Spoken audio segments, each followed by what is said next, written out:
Hello friends, welcome to our YouTube channel. We hope you liked the video and do not leave without subscribing to the channel and press the bell icon so that you get our videos first. And you must share this channel with your friends and encourage us. Today we are going to come with our English video, 5th lesson Indigo 12th class. Chapter 6 from the last chapter, we recall that all living organisms are made of cells. In unicellular organisms, a single cell performs all basic functions. For example, in amoeba, a single cell carries out movement, intake of food, gaseous exchange and excretion. But in multicellular organisms there are millions of cells. Most of these cells are specialized to carry out specific functions. Each specialized function is taken up by a different group of cells. Since these cells carry out only a particular function, they do it very efficiently. In human beings, muscle cells contract and relax to cause movement, nerve cells carry messages. Blood flows to transport oxygen, food, hormones and waste material and so on. In plants, vascular tissues conduct food and water from one part of the plant to other parts. So, multicellular organisms show division of labor. Cells specializing in one function are often grouped together in the body. This means that a particular function is carried out by a cluster of cells at a definite place in the body. This cluster of cells, called a tissue, is arranged and designed so as to give the highest possible efficiency of function. Blood, phloem and muscle are all examples of tissues. A group of cells that are similar in structure and or work together to achieve a particular function forms a tissue. 6.1 Are plants and animals made of same types of tissues? Let us compare their structure and functions.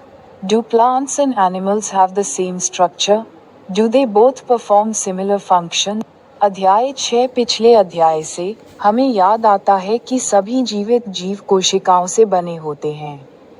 एक कोशिकीय जीवों में एक एकल कोशिका सभी बुनियादी कार्य करती है। उदाहरण के लिए, अमीबा में एक एकल कोशिका गति, भोजन का सेवन, गैसीय विनिमय और उत्सर्जन करती है। लेकिन बहुकोशिकीय जीवों में लाखों कोशिकाएं होती हैं। इनमें से अधिकांश कोशिकाएं विशिष्ट कार्य करने के लिए विशिष्ट होती हैं। प्रत्येक विशिष्ट कार्य कोशिकाओं के एक अलग समूह द्वारा लिया जाता है। चूंकि ये कोशिकाएं केवल एक विशेष कार्य करती हैं, इसलिए वे इसे बहुत कुशलता से करती हैं। मनुष्यों में मांसपेशी कोशिकाएं गति करने के लिए सिकुड़ती और शिथिल होती हैं। तंत्रिका कोशिकाएं संदेश ले जाती हैं। रक्त प्रवाह ऑक्सीजन, भोजन, हार्मोन और अपशिष्ट पदार्थ आदि का परिवहन करता है। पौधों में संवहनी ऊतक पौधे के एक भाग से दूसरे भाग तक भोजन और पानी पहुंचाते हैं। इसलिए बहुकोशिकीय जीव श्रम विभाजन दिखाते हैं। एक कार्य में विशेषज्ञता रखने वाली कोशिकाएं अक्सर शरीर में एक साथ समूहीकृत होती हैं।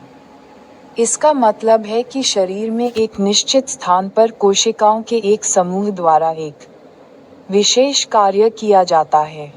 कोशिकाओं के इस समूह को ऊतक कहा जाता है, जिसे इस तरह से व्यवस्थित और डिज़ाइन किया जाता है कि यह कार्य की उच्चतम संभव दक्षता प्रदान करे। रक्त, फ्लोएम और मांसपेशी सभी ऊतकों के उदाहरण हैं। कोशिकाओं का एक समूह जो संरचना में समान है और या एक विशेष कार्य को पूरा करने के लिए एक साथ काम करता है। ऊतक बनाता है। 6.1 क्या पौधे और जानवर एक ही प्रकार के ऊतकों से बने होते हैं? आइए उनकी संरचना और कार्यों की तुलना करें। क्या पौधों और जानवरों की संरचना समान होती है? क्या वे दोनों समान कार्य करते हैं? Tissues. There are noticeable differences between the two. Plants are stationary or fixed, they don't move. Since they have to be upright, they have a large quantity of supportive tissue. The supportive tissue generally has dead cells. Animals, on the other hand, move around in search of food, mates, and shelter. They consume more energy as compared to plants. Most of the tissues they contain are living. Another difference between animals and plants is in the pattern of growth. The growth in plants is limited to certain regions, while this is not so in animals. There are some tissues in plants that divide throughout their life. These tissues are localized in certain regions, based on the dividing capacity of the tissues. Various plant tissues can be classified as growing or meristematic tissue and permanent tissue.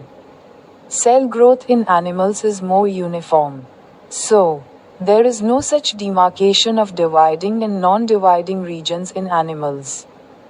The structural organization of organs and organ systems is far more specialized and localized in complex animals than even in very complex plants. This fundamental difference reflects the different modes of life pursued by these two major groups of organisms, particularly in their different feeding methods.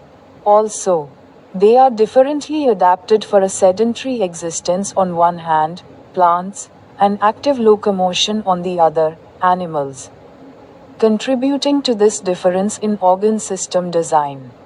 It is with reference to these complex animal and plant bodies that we will now talk about the concept of tissues in some detail.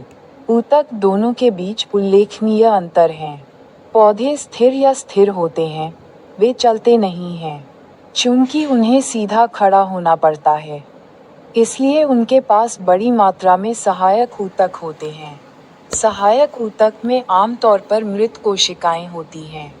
दूसरी ओर जानवर भोजन, साथी और आश्रय की तलाश में घूमते रहते हैं। वे पौधों की तुलना में अधिक ऊर्जा की खपत करते हैं। उनके अधिकांश ऊतक जीवित होते हैं। जानवरों और पौधों के बीच एक और अंतर वृद्धि के पैटर्न में है। पौधों में वृद्धि कुछ क्षेत्रों तक ही सीमित होती है, जबकि जानवरों में ऐसा नहीं होता है। पौधों में कुछ ऊतक ऐसे होते हैं जो अपने पूरे जीवन में विभाजित होते रहते हैं। ये ऊतक कुछ क्षेत्रों में स्थानीयकृत होते हैं। ऊतकों की विभाजन क्षमता के आधार पर विभिन्न पौधों के ऊतकों को बढ़ते या मेरिस्टेमेटिक ऊतक और स्थायी ऊतक के रूप में वर्गीकृत किया जा सकता है। जानवरों में कोशिका वृद्धि अधिक समान होती है, इसलिए जानवरों में विभाजित और गैर विभाजित क्षेत्रों का ऐसा कोई सीमांकन नहीं है। अंगों और अंग प्रणालियों का संरचनात्मक संगठन जटिल जानवरों में बहुत जटिल पौधों की तुलना में कहीं अधिक विशिष्ट और स्थानीयकृत होता है। यह मूलभूत अंतर जीवों के इन दो प्रमुख समूहों द्वारा अपनाए गए जीवन के विभिन्न तरीकों को दर्शाता है, विशेष रूप से उनके अलग अलग भोजन के तरीकों में। इसके अलावा वे एक तरफ गतिहीन अस्तित्व, पौधे, और दूसरी तरफ सक्रिय हरकत, जानवर, के लिए अलग अलग रूप से अनुकूलित हैं। अंग प्रणाली डिजाइन में इस अंतर में योगदान देता है। यह इन जटिल पशु और पौधे निकायों के संदर्भ में है कि अब हम ऊतकों की अवधारणा के बारे में कुछ विस्तार से बात करेंगे। Questions 1. What is a tissue? 2. What is the heredity of tissues? Are multicellular organisms? Plant tissues meristematic tissue. Take 2 glass jars and fill them with water. Now take 2 wonton bulbs and place one on catch jar as shown in Fig 6.1. Observe the growth of roots in both the bulbs for a few days. Measure the length of roots on day 1, 2 and 3 on day 4.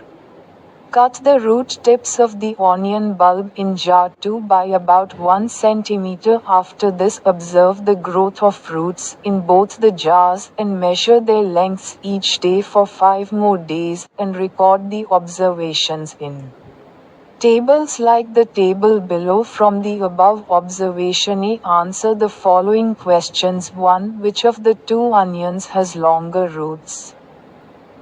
Why? 2. Do the roots continue growing even after we have removed their tips? 3. Why would the tips stop growing in jar 2 after we cut them? The growth of plants occurs only in certain specific regions. This is because the dividing tissue, also known as meristematic tissue, is located only at these points depending on the region where they are present. Meristematic tissues are classified as apical, lateral and intercalary. Fig. 6.2. New cells produced by meristem are initially like those of meristem itself. But as they grow and mature, their characteristics slowly change and they become differentiated as components of other tissues. Apical meristem, intercalary mename, lateral meristem. Fig. 6.2. Location of meristematic tissue in plant body. Apical meristem is present at the growing tips of stems and roots and increases the length of the stem and the root. The girth of the stem or root increases due to lateral meristem. Cambium, intercalary meristem seen in some plants is located near the node. घोंसले 1. ऊतक क्या है?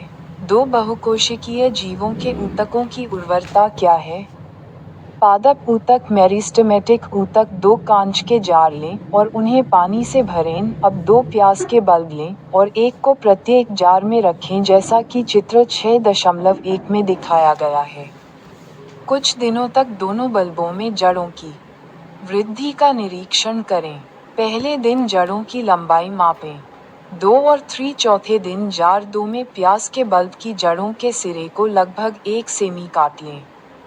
इसके बाद दोनों jar में जड़ों की वृद्धि का निरीक्षण करें और 5